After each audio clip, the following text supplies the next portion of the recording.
to gaze upon the river of time and catch each glistening ripple, to feel the waves against your feet and open to remember, to hear the sacred songs of truth revitalize your heart, to hold it all within one breath and exhale our ancient future. Sacred geometry can be considered a blueprint for creation, illustrating and illuminating how nature moves, maps and manifests all of its life expressions and processes through the self-organizing principles of fractality. In effect, using shapes, forms, patterns and proportions to fabricate and experience reality. It is a powerful tool for design and a very useful model on how to build. The star temples in this video are 5-sided formations, encapsulating and integrating pentagonal geometric arrays at multiple levels of expression. The pentagon is a beautiful shape for design and construction, as its primary fractal structure is based on the infamous golden section proportional harmonic. This means that all of its walls, earth berms, built forms and enclosures share a collective interrelationship that is based on the fundamental life-generating algorithms of creation. Simply put, all living systems in one way or another anchor their physical and energetic emergence on this optimal geometry.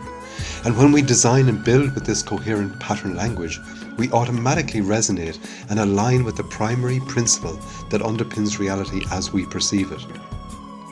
This is clearly seen and felt in and around these star temples, and is something that we know from experience is possible to incorporate in the design of our new homes, buildings, structures and spaces that will house and shelter the new humanity.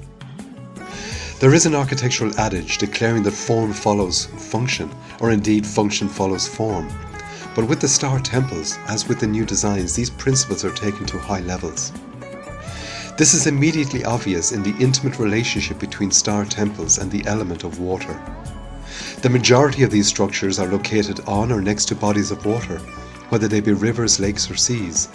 Most, if not all, are positioned above natural sources of primary water, and their entire formational arrangements are designed in such a way to masterfully invite, harvest, energize, harmonize and distribute living water within and beyond their enclosures via natural and constructed canal systems. The remarkable complexity of the star temples and their networks illustrate the inventive genius of the star civilization. Their sacred structures and sustainable systems can directly inform our own design and build processes. We can take this knowledge and integrate it into how we source and manage our water within and around our homes and buildings. We can open ourselves to connect with and consciously reprogram our water in order to purify and enhance its energetic profile.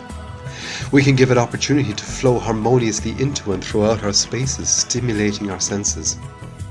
We can lovingly and beautifully guide and direct its movement to irrigate and nourish our gardens and landscapes. We can store it in ways that retain freshness and aliveness and provide home to even more life. All of this is possible and indeed very practical.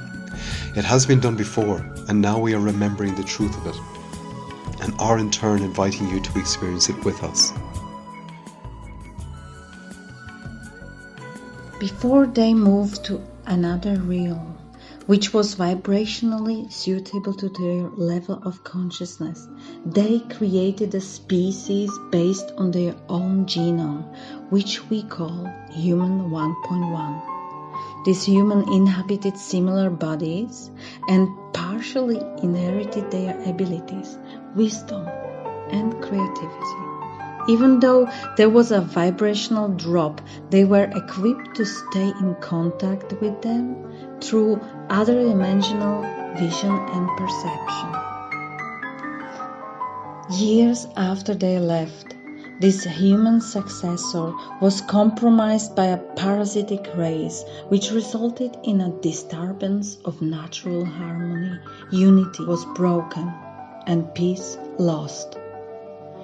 But still, there were centers of their influence over the whole world, practically in permanent defense against the aggressors.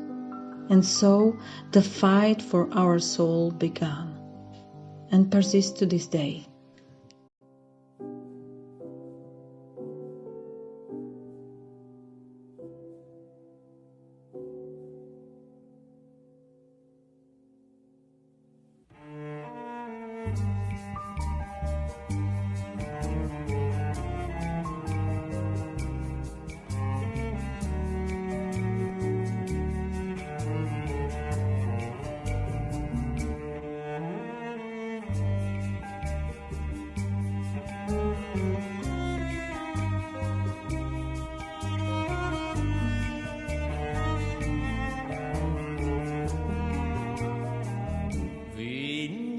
A mí como poesía en la canción